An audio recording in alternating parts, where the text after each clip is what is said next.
안녕하세요. 경북대학교 이은경이라고 합니다.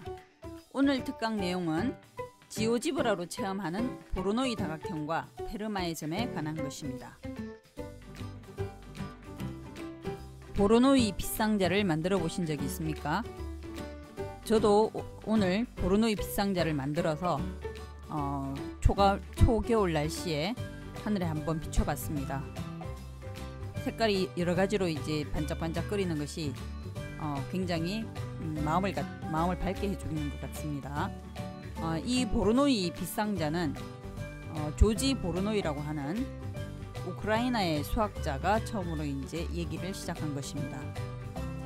이 보로노이 빗상자는 여러분들은 별로 들어본 적이 없을지도 모르지만 실제로는 자연에서도 많이 볼 수 있고 그리고 많이 응용이 되고 있는 분야 중에 하나입니다. 그러면 보로노이 다각형은 어디에서 나왔을까요? 보로노이 다각형의 정의는 특정 점을 기준으로 가장 가까운 점들을 모은 집합입니다. 그림으로 그리면은 이렇게 나오겠네요. 제가 지오지브라로 한번 그려봤습니다. 자, 여기서 여러분들 그림을 한번 보면은 여기 나와 있는 다각형들이 보일 텐데 사실은 이 다각형들을 우리가 그리기 전에 어떤 점부터 먼저 표시를 해봐야 되냐면 예를 들면은 A점과 B점이 있지 않습니까? 이 A점과 B점을 이은 직선의 수직 이등분선이 이제 있을 겁니다. 자, 원래 그래서 우리가 이제 그 보로노이 다각형을 얘기할 때는 그 전에 먼저 무엇을 연결을 해야 되느냐 하면은 가장 가까운 곳에 있는 세 점을 연결한 삼각형부터 우리가 시작을 합니다. 이걸 이제 우리가 델론의 삼각형이라고 부르는데 이 델론의 삼각형의 각 변의 수직 이등분선의 모이는 점, 이 점들을 이렇게 연결한 것이 뭐냐면은 바로 보로노이 다각형의 이제 시작이 되겠습니다. 자, 그러면 우리 이런 보로노이 다각형에 대한 어떤 그림이라든가 정의라든가 이런 얘기들은 굉장히 많이 나와 있는 것 같습니다. 그래서 우리는 오늘 지오지브라로 실제로 이 그림들을 이제 어떻게 그려내는지 지오지브라의 활용을 한번 보도록 하겠습니다.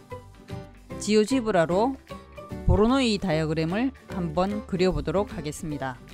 우선 구글에 지오지브라라고 한번 검색을 해봅니다. 그러면 여러 가지 이제 내용들이 나올 텐데요. 그 중에서 우리는 지오지브라 클래식이라는 프로그램을 한번 써보도록 하겠습니다. 자, 이렇게 그 화면을 키면은 이런 화면이 나오는데요.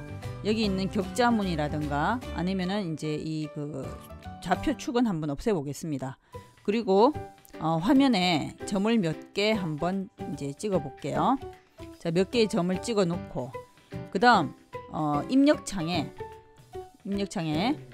들어가서 이제 한글로 치면 됩니다. 뭐 이렇게 이 점들을 가지고 보로노이 다이어그램을 그릴 거기 때문에 뭐 예를 들어서 뭐 데이터라고 하든가 그래서 데이터 1 데이터 1이라고 이제 한번 쳐봐서 이제 거기 안에다가 이 점들을 전부 집합 안에다가 넣어 주겠습니다. 그 집합 안에 A점부터 시작해서 G점까지 쭉 한번 넣어 보도록 하겠습니다. 이제 소문자로 된 건 이제 대문자로 바꿔줘야 되겠네요. 잘못 치고 있습니다. 그래서 이제 대문자 라지 A, B, 대문자 자 A, B, 자, C, D 각 점의 좌표들이 이제 밑에 이제 표현되게 돼 있죠, 그죠? 그래서 이제 엔터 치고 나면은 그 다음에 이 데이터를 가지고 우리가 이제 그 그래프를 그려볼 건데 한글로 그래프라고 치고 그래서 그래프 1이라고 한번 해보겠습니다. 그래프 1이라고 치고 그게 이제 보로노이라고 하면은 밑에 이제 나온 대로 이제 갈로 안에다가 우리가 여기 위에 있는 데이터 1의 자료들을 이제 집어넣어 주는 겁니다. 그리고 엔터 치면은 이제 이렇게 보로노이 다이어그램이 그려지는 것이 이제 보이게 되죠, 그죠? 자, 보로노이 다이어그램은 설명한 것과 같이 점과 점 사이에 그죠? 수직 이등분선 두 점을 이은 직선의 수직 이등분선들을 이제 다 연결해 놓은 건데 자, 여러분들 여기서 이제 뭡니까? 위에 아까 방금 했던 것처럼 이제 다각형 해가지고요. 이제 점을 각각 찍어줘서 원래 점까지 돌아오면은 그 다각형 안에 면이 이제 표시가 되게 돼요. 그래서 이제 그 색깔을 이렇게 바꿔가면서 또 이제 농도도 이렇게 바꿔가면서 우리가 이렇게 이제 다각형 이제 색칠을 해서 보르노이 다각형 표현을 한번 해보도록 하겠습니다. 자, 원래 점으로 돌아와야 되죠. 아이고, 이거 잘못됐네, 그죠? 자, 다시 재정의하면 됩니다. 그래서 이제 점을 갖다가, 자, 아이고, 다시 다각형 들어가야 됩니다. 다각형에 들어가서 그 다음에 이제 점들을 연결해가지고 원래 점으로 돌아오게 되면은 그 점에서 이제 연결된 다각형들을 이제 색칠을 표시를 할 수가 있습니다. 자, 그렇게 해서 이제 여러 개 이제 점들 한번 색칠해서 저 색칠했는 것들이 이제 보르노이 다이어그램 모양이 나오는 것을 한번 확인을 한번 해보도록 할게요. 자, 여러분들 오늘 우리 특강의 내용은 물론 이제 이런 보르노이 다이어그램이라든가 아니면 페르마 점에 관한 내용이기도 하지만 그걸 이제 우리가 실제로 이런 지오지브라라는 프로그램을 이용해서 눈에 보이도록 한번 해보는 거에 이제 목적이 있습니다. 그래서 여러분들 요거 그냥 한번 이용하면은 굉장히 이제 여러 가지 필요한 것들이 많으니까 한번 이제 이용 한번 해보시기 바랍니다. 자, 이제 전부 다 한번 색칠을 같이 해보겠습니다. 자, 여러분들도 이제 시간 되시면은 저와 같이 이제 이런 프로그램 열어가지고 이렇게 색칠 한번 해보시면 될 것 같습니다. 자, 바깥 부분은 지금 이제 점이 없죠, 그죠? 점이 없는데 요 사각형 안에 이제 그 점들이 다 나오도록 하기 위해서 이제 임의로 한번 이제 바깥쪽에 있는 점은 찍어서 다각형을 만들고 있습니다. 자, 이렇게 이제 해서 만들어 놓은 이제 보르노이 다각형을 이용해 가지고 이제 보르노이 다각형 만드는 거. 자, 이게 여러분들 여기 보면은 여러 가지 이제 선분 표시라든가 이런 거 하는 것들이 있잖아요, 그죠? 다각형 표시들 있으니까 요거 잘 이용해서 한번 해보시기 바랍니다. 별로 어렵지 않고, 그리고 우리가 이제 그 손으로 사실은 제가 자, 여기 보시면 이제 삼각형 ABC 있지 않습니까? 그 삼각형 ABC로 만드는 이 삼각형이 있는데, 그죠? 이 삼각형의 각 변의 수직 이등분선이 만나는 점이 이 중간에 있는 이 점입니다. 그죠? 그래서 이런 점들을 이었는 건데, 요 삼각형을 우리가 무슨 삼각형이라고 부르냐 하면은 델로네 삼각형이라고 불러요. 자, 델로네 삼각형이라고 부르고, 우리가 이제 이 보르노이 다각형을 만들기 전에 원래 이제 손으로 만약 우리가 이 그림을 그려본다면은 델로네 삼각형부터 먼저 하고 나서 그 다음에 이제 보르노이 다각형을 만들어야 된다고 보시면 됩니다. 자, 그런데 이렇게 델로네 삼각형은 또 이제 어떻게 찾느냐 하는 문제가 또 생길 수 있죠. 왜냐하면 델로네 삼각형을 만들기 위해서는 이제 임의로 평면 위에 있는 임의로 이제 흩어져 있는 점들 중에서, 그죠? 가장 가까운 거리에 있는 점 3개를 모아야 되거든요. 그래서 그럼 모으려면 또 뭘 이용해야 되느냐 하면은 예를 들어서 A점에서 시작했다. 그러면은 A점에서 시작하는 원을 그려봐야 되겠죠. 그럼 그 원을 반지름을 조금씩 넓혔을 때 제일 먼저 이제 부딪히게 되는 점 3개 잡아가지고 이제 델로네 삼각형을 만들어야 됩니다. 그래서 그렇게 만들어서 그 델로네 삼각형의 각 변의 이등분선들을 이제 이은 점들이 아까 우리가 처음에 이제 만들어놨던 보르노이 다각형이 되는 겁니다. 이렇게 이제 간단하게 지오지브라 이용해서 이제 실제로 눈에 보이는 보르노이 다각형을 한번 만들어봤습니다. 이런 보르노이 다각형은 의외로 응용이 굉장히 많이 되고 있습니다. 가장 쉬운 예로 관공서의 관할 지역을 구분할 때도 쓰이고, 그 다음에 우리가 이제 길을 찾을 때 쓰는 GPS, 그 다음 인공지능 로봇이 이제 어디로 갈 것인가 결정하는 진행 경로의 결정, 그리고 요새 한참 우리가 이제 많이 신경 쓰고 있는 분야죠. 코비드19와 같은 감염병자의 밀접 접촉자 찾는 데에도 이 보르노이 다각형이 쓰이고 있습니다. 또 페이스북의 얼굴 인식 알고리즘 같은 곳에도 이 보르노이 다각형과 관계 있는 델로네 삼각형이 이용되고 있습니다. 지금은 이 보르노이 다각형이 이제 2차원뿐만이 아니고 3차원, 4차원에 가서도 3차원에 가서도 이제 많이 응용이 되고 있다고 얘기를 합니다. 예를 들면은 이제 이렇게 그 인공지능 로봇이 하나 있어요, 그죠? 인공지능 로봇이 있는데 인공지능 로봇이 이제 그 공부하고 있는 저한테 뭔가를 갖다 주고 싶어요. 그러면 중간에 이런 이제 여러 가지 장애물들이 있단 말입니다. 그랬을 때 이 장애물들을 피해서 이 인공지능 로봇이 어떻게 나에게 이제 물건을 전달해 줄 것인가 하는 문제가 발생을 할 것입니다. 자, 이 문제를 보로노이 다각형을 이용해서 한번 설명을 해보도록 하겠습니다. 자, 그러면 지오지브라를 이용해서 보로노이 다각형 어떻게 하는지 지오지브라 이용하는 거 한번 해보도록 하겠습니다. 그리고 나서 그걸 이용해서 다시 지금 우리 이 문제를 해결하는 방법을 한번 생각을 해보도록 할게요. 보로노이 다각형을 어떻게 활용하는지 한번 확인을 해보도록 하겠습니다. 자, 우선 그림을 하나 가지고 오겠습니다. 자, 파일을 선택을 해야 되겠네요. 자, 여러가지 그림 중에서 이 그림을 한번 가져와 보겠습니다. 자, 그래서 이 그림을 한번 화면에다가 올려놓을게요. 자, 우리는 지금 무엇이 궁금하냐면은 지금 일하고 있는 어떤 사람이 있는데, 그죠? 이 사람이 인공지능 로봇에게 물건을 좀 가져오라고 시킬 겁니다. 자, 그러면 이 중간에 이렇게 많이 흩어져 있는 장애물을 잘 피해서 이제 이 로봇이 이 사람한테까지 와야 되겠죠, 그죠? 자, 어떻게 와야 되느냐? 자, 그러면은 이 로봇이 이 사람까지 오는 경로를 선택을 할 때 최단 경로를 선택해야 되지 않겠습니까? 자, 우선 이 그림에 우리가 지오지브라를 이용해서 보로노이 다각형을 어떻게 그리는지부터 한번 해보도록 하겠습니다. 우선 여기다가 이제 데이터, 자, 한글로 해야 되겠네요. 데이터 1이라고 치고, 자, 이 안에 자, 우선 우리 점을 갖다 이제 찍어줘야 됩니다. 그래서 이런 점들, 자, 여기 이 상대에 있는 어떤 장애물들을 우리가 점으로 인식을 하고 이제 점을 하나씩 찍어보겠습니다. 자, 이 점들을 피해서 이제 이 인공지능 로봇이 사람한테까지 와야 되겠죠, 그죠?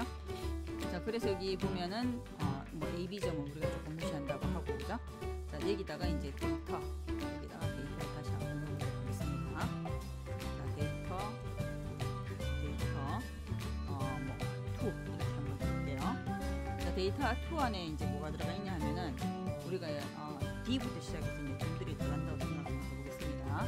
그래서 D, E, F, G, 자, 우리 H, I, J 전까지 우리가 이렇게 하면 되겠나요? 자, 이렇게 해서 한번 데이터를 줘봤습니다. 자, 여기다가 이제 그래프를 한번 그려봐야 되겠죠? 그래서 그래프. 자, 그래프인데 이제 무엇에 대한 그래프냐 하면은 보로노이 그래프를 그릴 겁니다. 그래서 여기다가 이제 보로노이라고 치면 되죠. 보로노이라고 치고 우리가 이제 위에서 데이터 2라고 있는 거예요. 보로노이 형을 이렇게 그려놨습니다. 자, 이제 그러면은 이제 어떤 이제 그 선들이 생기냐면 이런 선들이 생기잖아요, 그죠? 그러면 우리가 로봇이 여기 있잖아요, 그죠? 이 로봇이 어떤 경로를 통해서 이제 이 사람한테 갈 것이냐 하는 거를 이제 결정을 해야 될 겁니다. 자, 이 장애물을 피해야 될 테니까, 그죠? 자, 이 그림이 조금 이게 들어가 버려서 좀 지저분해지긴 했습니다. 자, 그래서 이제 이 로봇이 어떻게 갈 거냐? 이 로봇이 이제 이 선을 타고 쭉 가겠죠, 그죠? 쭉 가서 이렇게, 자, 이렇게 가면, 자, 이렇게 가서 이제 이 사람한테 제일 짧은 거리를 찾아보면 되겠네요. 그렇게 하면 어떻게 하냐면은 이 로봇이 이 장애물들을 피해서 이 사람한테 가는 최단 거리를 우리가 찾을 수가 있을 것 같습니다. 지오지브라를 이용해서 우리가 사용하는 또 다른 페르마의 정리에 관한 내용을 한번 다시 이제 얘기해 보도록 하겠습니다. 피에르드 페르마라는 사람이 있는데요. 이 사람은 프랑스의 변호사이자 수학자였습니다. 여러분들 이 페르마의 이름을 제일 자주 들어본 적이 아마 여기일 것 같아요. 자연수 x, y, g에 대해서 n이 2보다 큰 그 3 이상인 자연수일 때 이런 걸 만족하는 x, y, g 쌍은 있을 것인가 하는 문제가 이 페르마가 만들어낸 이제 그 제시했는 가장 오래된, 그러니까 아직 풀리지 않았던 문제 중에 하나죠, 그죠? 몇 년 전에 풀렸습니다. 그런데 이 사람이 얘기했던 것 중에 또 하나가 이제 페르마 점이라는 게 하나 있습니다. 자, 그게 뭔지 한번 볼까요? 페르마의 점. 몇 년 전에 제가 그 대학교에서 강의를 할 때 강의에서 이제 시험 문제를 한번 내본 적이 있습니다. 이 페르마의 점에 관해서 어떤 학생한테 이제 페르마의 점이 무엇인가 하고 물었는데 그 질문을 하고 나서 제가 완전 그 뭡니까 이게 황당하다고 해야 되나요? 굉장히 이제 특이한 대답을 한 학생이 있었습니다. 페르마의 점이 무엇이냐고 물었더니 그 학생이 이렇게 했습니다. 페르마의 점. 자, 얼굴 그 시험지 답지에다가 페르마 얼굴을 그려놓고 거기에 점을 하나 찍어놓고 나서 화살표를 이렇게 했죠. 화살표를 하고 나서 이게 이제 페르마의 점이다. 그래서 이제 굉장히 시험지를 보면서 우리 그 시험지 답지를 보면서 이제 아주 신선한 답지라서 굉장히 이제 놀란 적이 있었는데, 자, 페르마의 점이 이거는 아니죠. 자, 페르마의 점은 이런 겁니다. 삼각형의 세 꼭지점과 해당 점 사이의 거리의 총합이 최소가 되는 점. 자, ABC라는 삼각형이 있을 때, 이 ABC라는 삼각형이 있을 때 이 세 꼭지점에서 이제 예를 들면 D라는 점이 있습니다. 그죠? 그 D라는 점까지의 거리의 총합이 최소가 되는 점입니다. 이게 이제 페르마의 점인데, 이 페르마의 점은 잘 알려진 대로 이 페르마가 토리첼리라는 이제 수학자에게 이 문제를 편지로 보내게 됩니다. 자, 이렇게 되는 점이 있는데 이걸 어떻게 증명할 수 있겠느냐. 그랬을 때 이제 이 토리첼리가 사실은 이 문제에 대한 답을 풀었죠. 그래서 이 문제는 사실은 뭐 토리첼리의 점 혹은 페르마 토리첼리의 점이라고도 불리기도 합니다. 그래서 이 페르마의 점은 굉장히 응용이 많이 되는데요. 뭐 나중에 뒤에서 응용 파트에 대해서 얘기하겠지만 어쨌든 우리는 요 페르마의 점을 우리가 지오지브라를 이용해서 또 어떻게 하는지 한번 보도록 할 것입니다. 지오지브라로 페르마의 점을 한번 그려보도록 하겠습니다. 자, 페르마의 점을 우리가 찾기 위해서 삼각형 만들어져야 되겠죠, 그죠? 그래서 점 3개 찍고 그 다음에 이 세 점을 연결해서 우리가 세 점을 연결한 다각형 만들어 보도록 하겠습니다. 그래서 이제 삼각형 하나 만들었습니다. 자, 그리고 나서 이제 어떻게 하느냐 하면은 A, B, C 세 점을 이은 삼각형에서 한 변을 A, B 한 변을 그 한 변을 하는 정다각형, 여기서 이제 숫자를 정다각형 3으로 바꾸면은 AB를 한 변으로 하는 정삼각형이 나옵니다. 자, 이렇게 해서 색깔도 한번 바꿔보고, 그죠? 그 다음에 다시 이번에는 CB를 한 변으로 하는 정삼각형 한번 만들어 보겠습니다. 자, 삼각형. 자, 그렇게 해서 그 다음에 그 CA를 또 이제 한 변으로 하는 AC를 한 변으로 하는 정삼각형 한번 또 만들어 봅니다. 아이고, 자, 점을 찍어줘야 되겠죠, 그죠? 자, 여기도 역시 3이라고 바꿔주면은 요별 한 변으로 하는 정삼각형이 생깁니다. 자, 이렇게 이제 삼각형 만들고 나서 그 다음 여기 이제 갖고 와서 세 점을 이제 지나는 원, 그 다음에 이 점 하면은 또 이제 세 점을 지나는 원, 다시 이제 밑에 삼각형에서 세 점을 지나는 원. 그러면 그 세 점을 지나는 원들이 만나는 점이 있죠. 자, 점을 가지고 와서 이제 색깔도 바꿔주죠, 그죠? 색깔 한번 바꿔가지고 우리가 점 찍으면은 색깔 바뀌게 됩니다. 자, 요렇게 이제 해주면은 조 점이 바로 뭐냐면 우리가 원하는 페르마의 점입니다. 자, 이번에 이제 선분을 갖고 와서 A하고 G를 잇는 선분, 자, 그 다음에 G와 B를 잇는 선분, R이라고 이제 숫자가 나오네, 문제가 나오죠. 그 다음에 G하고 C를 잇는 선분, 자, 세 선분을 가지고 왔습니다. 저 길이가 사실 실제로 제일 작은 길이가 될 건지 한번 찾아봐야 되겠죠, 그죠? 자, 그래서 그 실제로 이제 우리가 이게 어떻게 되냐 하면은 저렇게 찍은 저 점이죠, 그죠? 점이 그 우리가 원하는 페르마의 점이 된다라는 걸 하기 위해서는 원래는 이제 증명을 해줘야 됩니다. 자, 증명을 해줘야 되는데 그 증명하는 거는 우리가 이제 지금 이렇게 증명하는 건 아니고, 그죠? 다른 방법으로 증명을 해줘야 되는 거고, 지금은 우리는 뭘 하려고 그러냐면은 지금 이 화면은 왜 이렇게 자꾸 계속 나오느냐 하면 이 옆에 있는 꼽혀 있죠, 그죠? 이걸 없애줘야 돼요. 지금 이게 가상 그 키보드가 자꾸 나와서 이제 여러 가지로 복잡해졌습니다. 자, 이 가상 키보드가 계속 나오네, 그죠?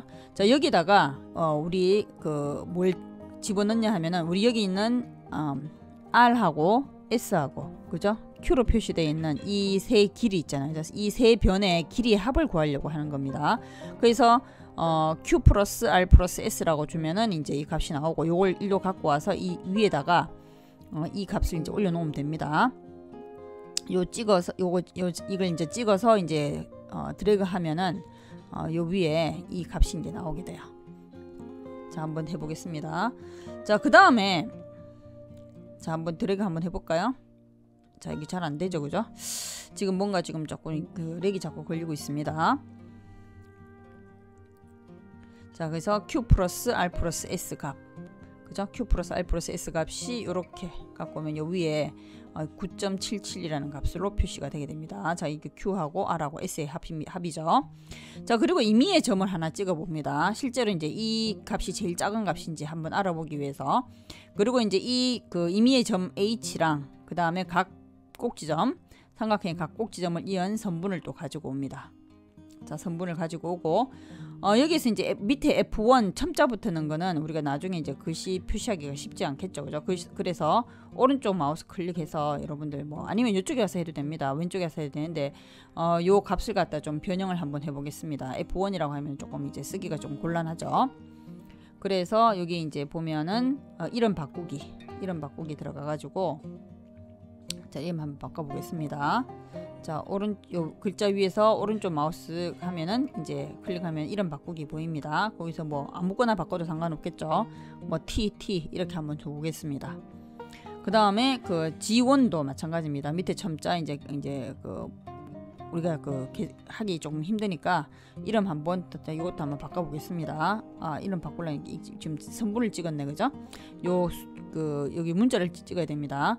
그래서 이름 바꾸기 G1 돼 있으니까 이것도 뭐 GG 이렇게 한번 바꿔보겠습니다. 자, 이렇게 바꿔서 이제 뭐합니까? 요 값들, 우리 지금 여기 나와 있는 요 세 변들 있잖아요, 그죠? 그 새로 임의로 찍은 점 세 개의 합을 한번 구해 보겠습니다. 엔터 치면은 답이 10.51이 나오죠. 자, 이것도 요 위에다 한번 갖다 놓겠습니다. 자, 그래서 두 개 나란히 한번 비교를 해볼게요. 자, 여러분들 지금 우리가 하고 있는 거는, 자, 이렇게 점 잡고 움직이면은 이제 요게 그 값이 계속 바뀌는 거 알고 있죠, 그죠? 그래서 이 그 우리가 처음에 구했는 지점이 가장 짧은 점이라는 거를 우리가 알 수 있어요.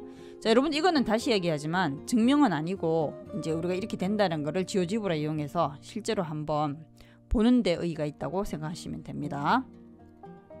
자, 이거 한번 같이 한번 해보시면은 재밌을 것 같네요.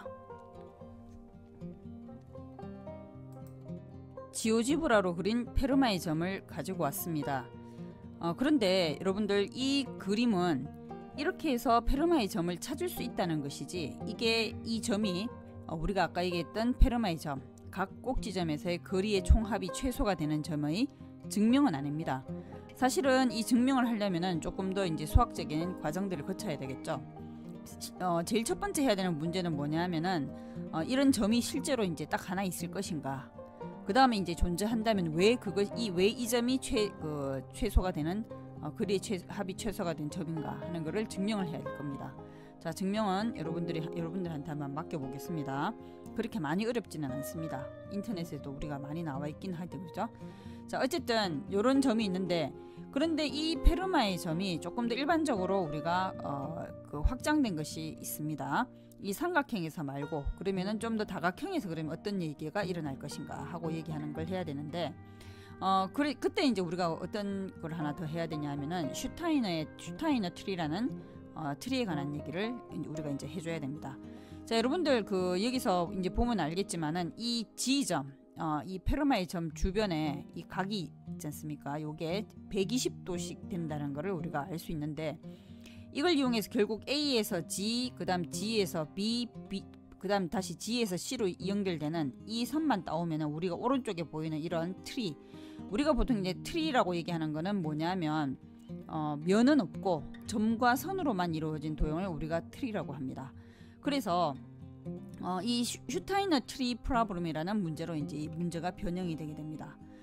무슨 말이냐 하면 ACD를 이은, 그죠? ACD를 이은 이제 트리에서 이 트리의 길이의 합이 최소가 되는 최소 과중 트리를 구하는 것이 이제 어떻게 될 것이냐 하는 문제가 바로 여기서 우리가 이제 페르마의 점을 구하는 문제하고 같은 문제가 된다 하는 것을 우리가 알 수가 있습니다.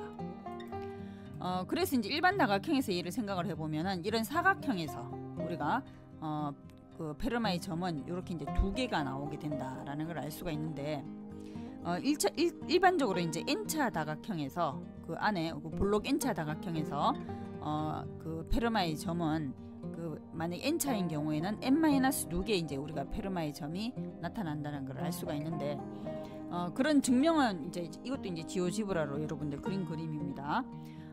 A, B, C, D에서 예를 들어서 이제 그 우리가 찾는 증명은 왜 그렇게 되냐면 증명은 또 다른 얘기지만 우리가 찾을 땐 이렇게 찾기도 합니다.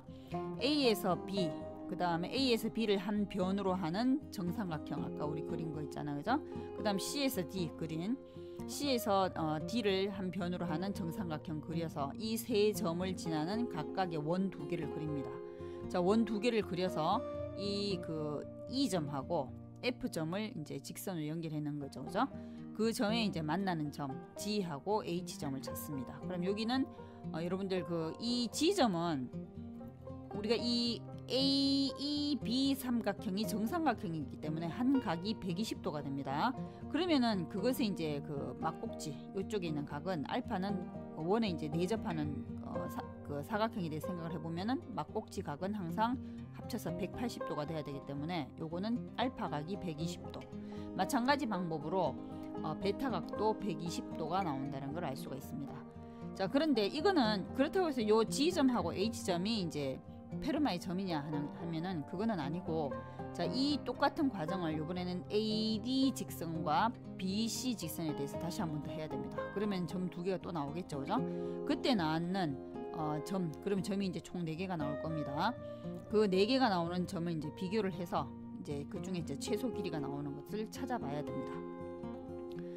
어쨌든 요것도 사실은 여러분들 증명을 하기 위해서는 그렇게 쉽게 증명은 잘 안 됩니다. 중간에 이제 증명하는 과정들이 조금 이제 들어가야 되겠죠, 그죠? 그래도 어쨌든 이런 슈타인의 트리를 이용해서 우리는 다각형에서의 그 페르마 점을 갖다가 우리가 구할 수가 있습니다. 그래서 실제 이제 페르마의 점은 삼각형에서 나오는 것이고, 우리가 이제 그 비누방울 그 실험이라든가 이런 것들을 통해서 이런 그 페르마 점을 그 구하는 걸 갖다가 보통 많이 나오게 되는데, 그 뭐 이제 평면에서도 하고 이제 공간에서 나옵니다. 그런데 그것들은 실제로는 슈타인의 트리라고 보시면 되겠습니다. 자, 그러면 오늘 특강은 여기에서 마치도록 하겠습니다. 그 전에 잠깐요. 페르마의 응용도 좀 봐야 되겠죠.